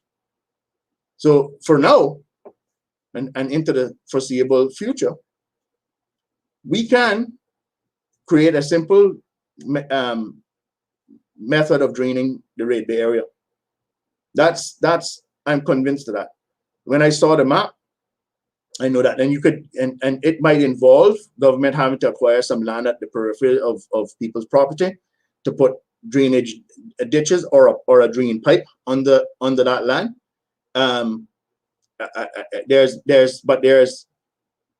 Let's just put it this way, there's legislation in place already that would allow government to do that. If government had the will, it could have done that already. And to think that landowners in there have to sit and wade around in water when it rains is lamentable. And it's indicative of an area where the representatives simply forgot the people. And that might sound politically, motivated, but that's the simple truth. There's some folks in there who this doesn't affect at all, but there are many that it does. And those that it affects deserve to have this problem alleviated, because they bought their property believing that it was always going to be dry, that they could use it as they see fit. They have a constitutional right to enjoyment of their property. And so because of development nearby, and now we have this other massive development being proposed in the area because of developments in the vicinity, which could massively affect the existing natural drainage patterns. You could have flooding of unprecedented proportion in some of those areas of Red Bay, with folks literally wading around waist deep in water. That is a reality. And that drainage problem is something that needs to be looked at, Sandra, as part of the national infrastructural plan. We don't have a national infrastructural plan. We've never had one. Before I left government in 1998, I wrote a very long, well-researched piece of advice to the Director of Public Works and the then Planning Director, James Cochran, explaining to them how to develop a national roads infrastructure plan development plan under Section 26 of the Roads Law. That section still exists. It was misused since then by various ministers of transport, but they never got around to developing a development plan for the roads. But there's much more to infrastructure than roads. We need, as part of our national development plan, which is woefully inadequate, we need to look at infrastructural impacts, because our current plan leaves a lot to be desired in that regard. Wow. Right? It is a massive thing, but it's fixable. And I can tell you, I heard at a recent meeting at the Sailing Club, well, in recent weeks ago at the Sailing Club, where the Premier attended and was informing the folks of Red Bay that they were only now looking at revising the development plan for the West Bay Peninsula. And the reason he said for that is every government that tried to do a wholesale development plan failed and lost his seat. Well, I'm here to tell you that that is not true. I didn't want to call him a liar in public and embarrass him and make it look like this was just political posturing, but the facts speak for themselves. We've had one major development plan change, one, and it was island-wide, and it was massive, and it implemented brand new zones and brand new regulations, and that was in 1997. I was part of that exercise as young Crown Counsel. I was the guy assigned by the Solicitor General and the Minister of Planning to do all of the hearings relating to that, 303 of them over the span of 2.5 years. We got that done. Minister Bodden, Truman Bodden was the minister then. He took planning on half term. The governor reshuffled the portfolios. He took planning on half term, and he got an entire island-wide revision of the development plan. The first one in our history, the first one in 20 years, done inside his term. By December 97, it was done. So this idea that no one can achieve it all because here's the thing, the idiocy of approaching a development plan piecemeal, it makes no sense. It simply makes no sense to plan in pieces.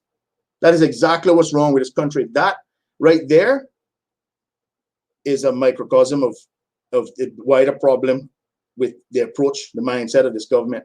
You plug holes in the boat as they occur. You fix things in piecemeal fashion. You bolt on this piece of legislation to the existing framework. You don't look at the knock-on effects of it. And that's how we've been going for a long time. And that needs to stop. We have a law reform commission, for example, who commissioned, I read it last night, a 120-page report. They were working on that from 2010 to 2015 when they produced the report. And we're talking about people like the then DPP, the then Solicitor General, the lead drafts person, all these folks on the Law Reform Commission put out a report saying that we needed consumer protection and how it could be done. They researched extensively, and it's all in this report. They researched extensively all of the jurisdictions they saw that had legislation that could work here, and they put together a detailed report on how we would do that. But that hasn't been done. Why?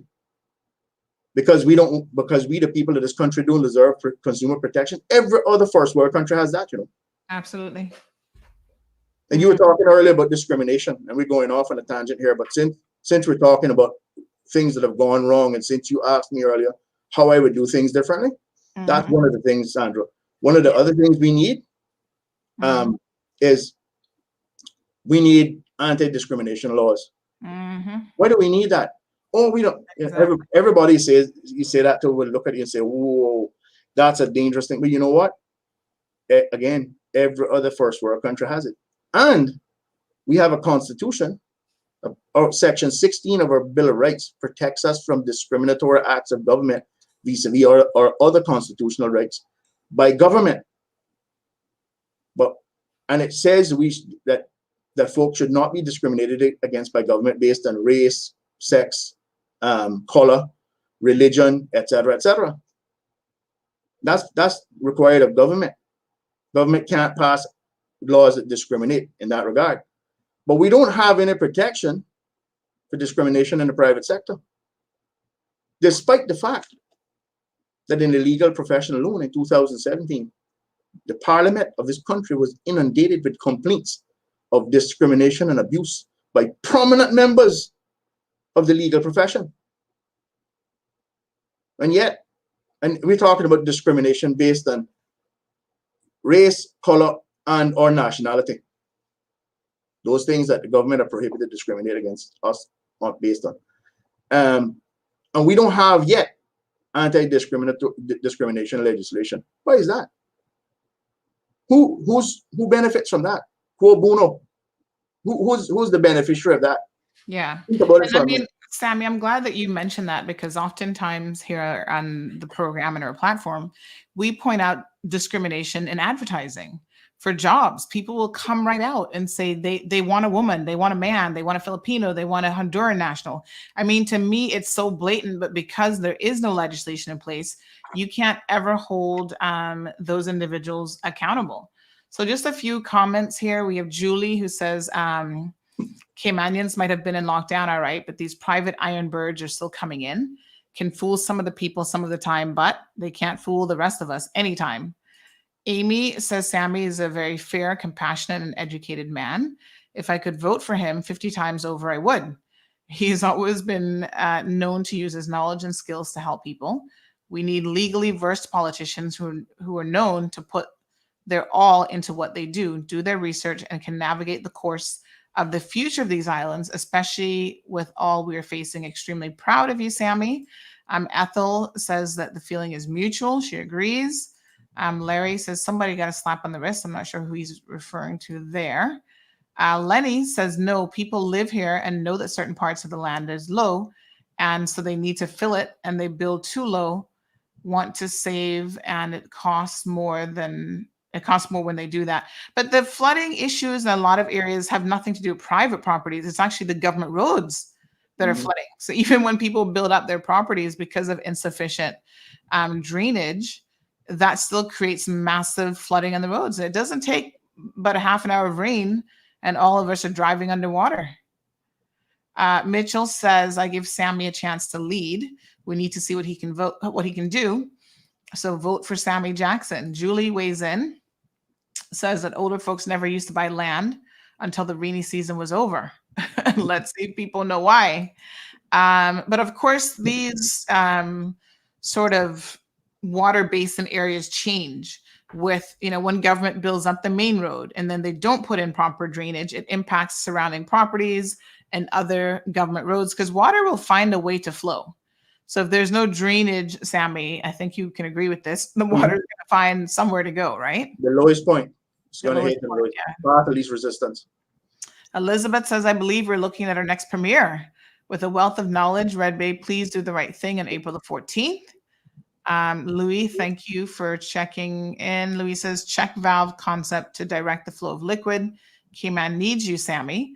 The plan needs to be implemented to move the country forward. It's a digital age, and I didn't invent the internet, but I see the benefit. Awareness. Mic drop. Amy says, preach. Sammy, preach. Elan says, is it not the same law that pregnant women should not be denied employment, or an individual should not be discriminated against based on their sexual orientation? Well, that's in the Constitution. Is that correct? The Bill of Rights. Yeah. There's constitutional protection. There are some laws that mention that have anti-discriminatory provisions in them, but we don't have a central piece of legislation that governs that. that implements that on a nationwide basis and enforces it against private individuals. And a lot of folks are concerned because they're worried that businesses who act legitimately might be hit by, frivolous lawsuits, etc. But the truth is that is the situation that exists with all laws. Anyone can abuse legislation and launch a frivolous lawsuit, but that usually ends fairly miserably for them, and it ends up being a very expensive exercise because the grand courts do not tolerate frivolous and vexatious lawsuits. Yeah, they shouldn't, but sometimes I wonder. You're right. Charles weighs in and says people in Red Bay need to vote for Sammy, and West Bay vote for Mario. Change is coming. Let me just see what other questions, Sammy, that we have coming in for you. Let me just see. I think those are all of the private questions. So Sammy, we know now that you've got another meeting that's coming up tonight. What can people expect in terms of issues that will be addressed at your meeting this evening? Well, I'm actually going to talk some about the discrimination issue. I recently attended a charity fundraiser, and I had a bit of an epiphany there. So I want to talk to folks about what I experienced and what it has led me to believe. Was that the inclusion event? It was a fantastic event, and those folks really are switched on and they're doing the right thing. And wow. The testimonials there were simply gut wrenching to listen to some of the stories that when you haven't experienced that thing, you really don't know the anger some people go through. And there's one particular family who I did not know. I know the family, and the father's a friend of mine and a well-respected member of the community. And he got up there and described that. And it's just, heartbreaking to hear. And if you imagine what children go through who have special needs, right? And they are discriminated against. I can tell you right now, I know of instances where people have come to my firm and they have spoken to me and or Selena about, instances of discrimination because their kid was on, even the low end of the autism spectrum, and certain private schools just simply reject them.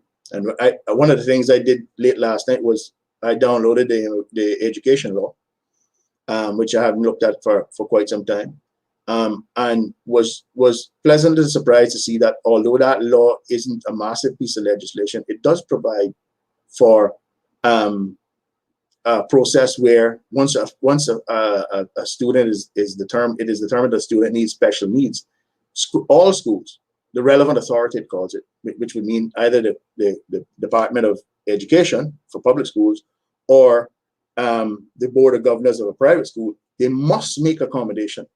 And I believe that we have an enforcement problem here. Because we have two primary problems in this country. We have either inadequate or outdated legislation, which is not very useful because it needs to be upgraded. Let's just call it that. And we have legislation, probably more often than having inadequate legislation. We have legislation that's not enforced. That's a management problem, and that falls right at the doorstep of government. Somehow these things aren't being enforced. We don't know why, whether it's incompetence, convenience, or whatever, or whether there are policy directives issued, which, if they are, any policy directive that requires someone or a government institution or a public official to not follow the law or the Constitution is unlawful. But I know for a fact that it happened. And I know that government has been involved in initiatives which are, let's just say, not within the four corners of the Constitution. This government. So, whilst we can sit here and praise them for all they might have done or might not have done during COVID, there's a lot of other things. And if you just cast your mind back to what we were confronted with when CPR was battling the government, right? For this on the cruise port facility, and intransigence and outright arrogance, the deployment of public resources and funds to advertise something that the public was saying, hang on, we don't want that yet. We need to know more. We need to do an environmental study. We need to do so many other things. We need information. And what, Sandra, sadly is lacking in this country, and this is something that will destroy this country if we let it continue, is trust. We don't, because if you don't practice what you preach in terms of transparency and accountability, then the public will not trust you. You don't need to be an Ivy League scholar to figure that one out. If you keep telling you folks you're doing one thing, right? Don't worry, you don't need to know. We got this in hand, and they keep asking you specific questions and you deny them the answers, they are not going to trust you. It's that simple. And that trust, once trust is eroded in all of the government institutions, and trust is a infectious thing, it spreads insidiously. When you get to a point where the general populace isn't trusting the government, you have a problem. So, absolutely. And I think that distrust is at an all-time high. To be fair, Sammy, it's shocking that a lot of people do not trust the government. Even as you say, when legislation is in place, it's almost a waste of the drafters' time, the legislators' time, if you're going to have it in place and then don't enforce it, because what sense does that make? Why do we need parliamentarians to write laws if we know how to follow them? Exactly. Amazing. We're wasting the people's funds on that too. One final question, Sammy, that has come in. Someone mentioned that they have seen you at various planning meetings, representing your clients. Now, for those who might be unaware, Sammy is an attorney at law, and he's been practicing for over 20 years, Sammy? Quite a lot of time. 27, yeah. 27, almost 30 years. And they have said that they've seen you become very animated during your planning sessions representing your clients, sometimes referring to people in what they thought or think is a derogatory manner. And they're wondering if that is just, kind of your part of your passion and how it comes out, which they appear to have an issue with. And they wonder now, with other legislators such as Mr. Bush, who clearly has some sort of a temper issue, as well as some others in the past, being belligerent and ignorant. The question from them then is, what can we expect you in relation to that? Because it seems like they've been not too impressed by how you've handled yourself at certain planning meetings. What do you say to that? I say, first of all, I don't agree, right? That I've behaved in that way. I may make a point emphatically, but it's based on a position of law and or logic. We tend to, as lawyers, make points forcefully so that the audience, which is usually a tribunal or a court, will understand the issues. But there's one individual who keeps going around and posting things on Facebook and other social media that says that I bullied them and this sort of thing. And I just can't, for the life of me, understand why people don't realize that lawyers have a job to do. And I've never belittled anyone, right? And certainly, to use the term derogatory, that's not me, right? That is not what I do. I've never referred to anybody in any planning hearing or other forum in a derogatory manner. And I certainly deprecate being compared to the likes of McKeever Bush. I don't have an anger problem. Yes. I don't have any of the other array of problems that he seems to have. And I tried my best, because I'm required by law and by my professional code of conduct to conduct myself in a professional manner. If I get animated, as they say, at a planning hearing, that is because I'm trying to make a point. And I can tell you what, you try to go down to planning sometimes and make a point and it falls on deaf ears, you will see how it is, how you have to find a way to make your message resonate. That's your professional duty. But I can tell you this, that is not how I would intend to conduct myself in any public or private setting, and that's not the way I intend to conduct myself going forward. In fact, quite to the contrary, I have had people compliment me on the fact that, oh, we were so pleasantly surprised that you didn't bang your fist on the podium and you weren't spitting out fire and all this. Look, anyone can do that. I don't think the folks of this country need that. They don't want that. They want to hear a clear, concise message, right? They want to be informed so that they can make informed decisions on how to direct their representatives on the issues that matter to them. That's what I intend to do. So to those folks who like to twist things and perhaps get a bit animated themselves, I say that I use derogatory terms. I would tell them, just you're not telling the truth. I don't do that.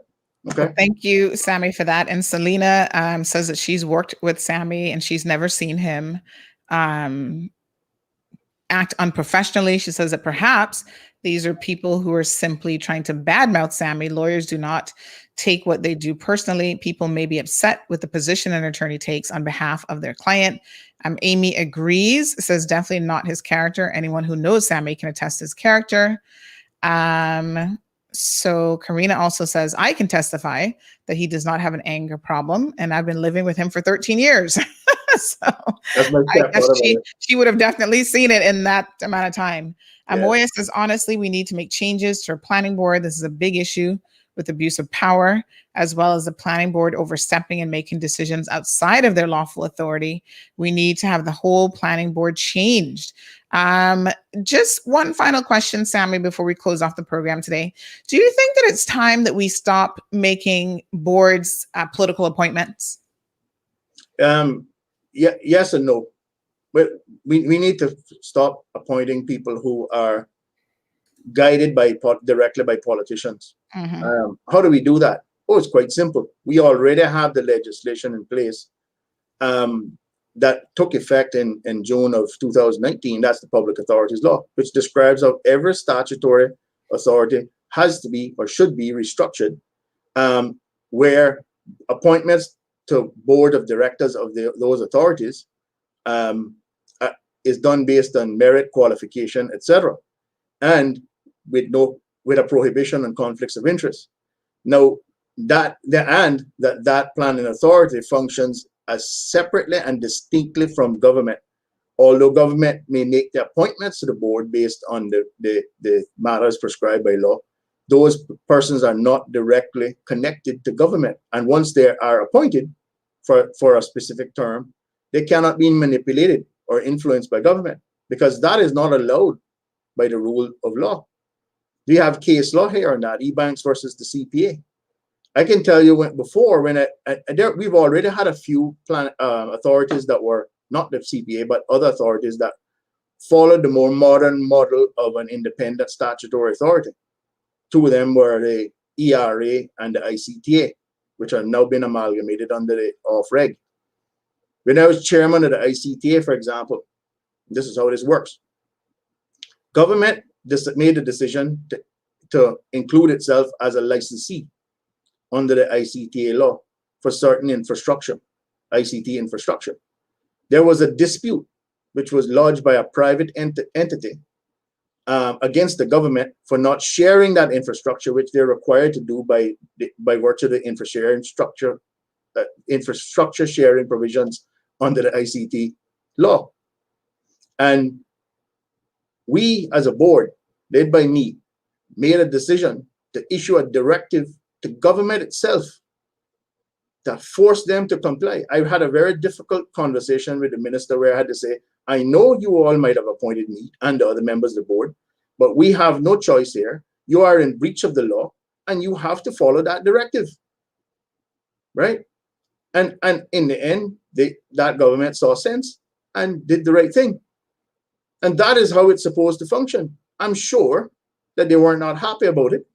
I'm sure they were disappointed that I would lead a board to act against them.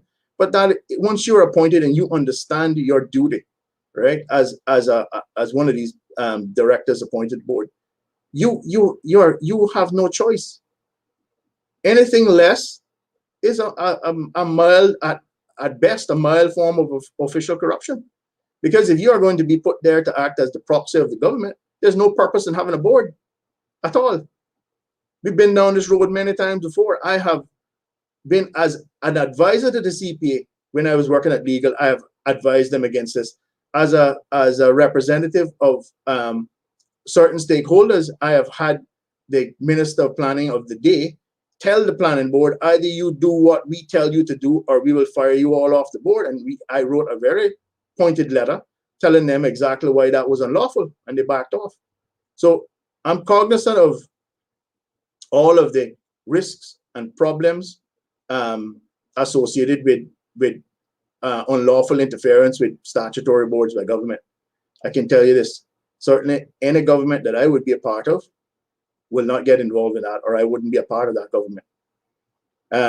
Boards need to be appointed based on merit, based on their qualifications, and they need to be made to understand you now have a duty, a constitutional duty, right, to perform your job as best as possible, even if it's not in the interest of the government.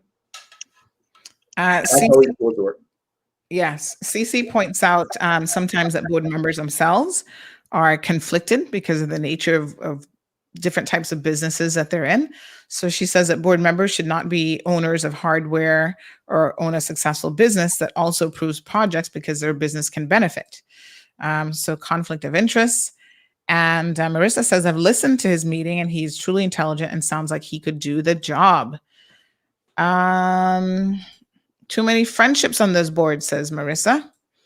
And Mary is wishing you all the best of luck. We desperately need a change. He speaks with passion and truthfulness, something this country needs to hear.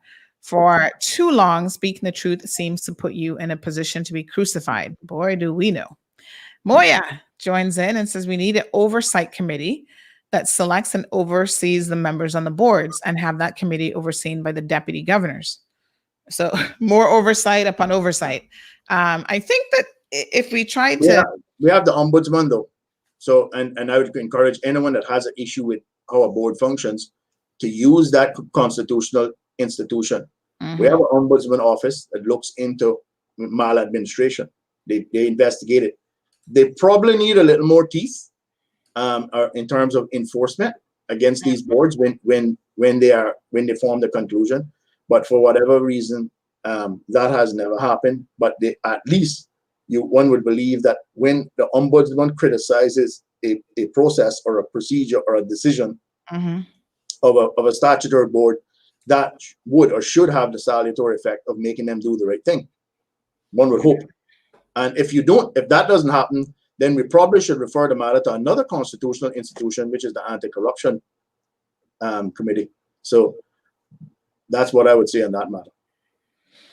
Okay, well, Sammy, thank you so much for joining us today. We know you've got a busy day ahead preparing for your meeting this evening. And folks, just a reminder, you can attend Sammy's meeting this evening at the Cayman Islands Sailing Club. Hello, everyone. This is Sammy Jackson, your candidate for the District of Red Bay. I would like to invite you all to a public meeting this Friday, the 12th of March at 7 p.m. at the Cayman Islands Sailing Club. Directions on how to get to the Sailing Club will be posted on my Facebook and Instagram pages. I look forward to seeing you all there. All right, folks. So hello, everyone. This is Sammy Jackson. Didn't mean to hit the play button again there, but if you do not know where the Sailing Club is and you need some directions, check Sammy's Instagram and Facebook page. He'll put up directions there for you. Google map it. Come out this evening, see what else Sammy has to say about the solutions that he envisions for this country. April the 14th, we have a little bit more than a month left. So folks, lots of work to be done. So I would encourage all of you to speak to all candidates who are running. The chamber forums, that's one way that you can get to see what the candidates have to say. I think some of you have expressed to us that you're finding some of the candidates to be very disappointing. What I would say is the ability to convey one's thoughts and participate in a forum is one criteria or one aspect of maybe what you're looking for in candidates, but it isn't the end all and be all. You need to look at other things, including their track record. Do they have a track record of getting things done? Because remember now, we have elected individuals who have had the gift of the golden tongue. And so they can speak very eloquently and they can represent themselves and debate and give you all sorts of solutions. But when they get in there, they do absolutely nothing and they ghost their constituents for the remaining 4 years. So what percentage would I put on if I was grading people on the candidate forms, I would say I would give it 25%. It is important. And you want to hope that people have solutions. But listen, looking at one candidate, right? And you think, right, that person can't articulate well what they're trying to do. That is a problem. But it's equally a problem, in my opinion, if they can articulate it extremely well and then get in there and still do nothing. It's like having a qualified person in the job, but they're too lazy. They have the wrong work ethic. They're trying to line their own pocket. So I think there's a lot of different factors that you need to consider when you're looking at your candidates. And I know a lot of you are saying to me that you're somewhat disappointed in the performance of persons who are participating in the debates. Not everybody's a great speaker. It doesn't mean that they can't get things done, however. So diversity in the Legislative Assembly, not everyone is going to be an attorney at law like Sammy with 30 years of experience who can articulate his positions very, very clearly. Some people are more in the community worker end. And I think having one or two of those types of persons in the LA is probably not a bad idea. Someone said to me last night, and I thought, or this morning, I can't remember when, but I thought it was kind of interesting. They're like, well, who would we be, of some of these individuals, who would we be putting forward as a minister? Like, all these people want to be ministers. And I said, of course not. You only have so many ministerial positions. And it might be much more interesting if you have people who are obviously not qualified to be a minister, but who would be working the ground in their constituency. And there's nothing wrong with that. Of course, the issue that arises is you'll have someone like a Dwayne Seymour who isn't qualified to be the health minister. Let's be very honest here. But because of political horse trading, he still gets a ministry. And that's when you start to fail the people.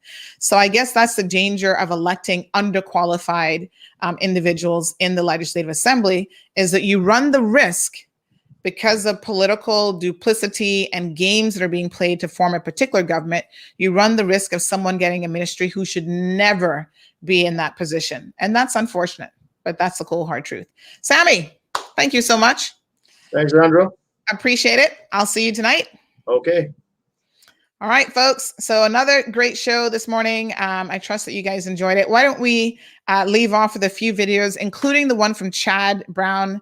We're going to try to get Chad on the program maybe one day next week, where he can talk a bit more about why he decided to do this very impassioned video. So stay tuned, folks.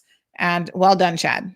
And I want my vote and to do something about the discrimination that Caymanians face on a day-to-day basis within the workforce, and to do something about the bullying within the schools. Then you can talk to me. You do something about the unemployed people of my community. And I'm not talking about after COVID, I'm talking about before it, because it's been going on for years. We vote you guys in and you guys go up there and you argue about nothing and make no changes. I'm tired of it, man. It's 2021. I can barely afford groceries, light, water, and I'm paying somebody else's mortgage. You wanna know why? Because I can't even afford a house. I got my mother and my father asking me why I don't have a house. You Cayman is no longer for Caymanians. And it hurts my heart to say that. That Cayman is no longer for us. What children have?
tuning in to another edition of The Cold Hard Truth. Make sure to check Facebook for showtimes and more information and the latest news at CaymanMarlRoad.com. Subscribe to our IG and Facebook pages to get the latest happenings.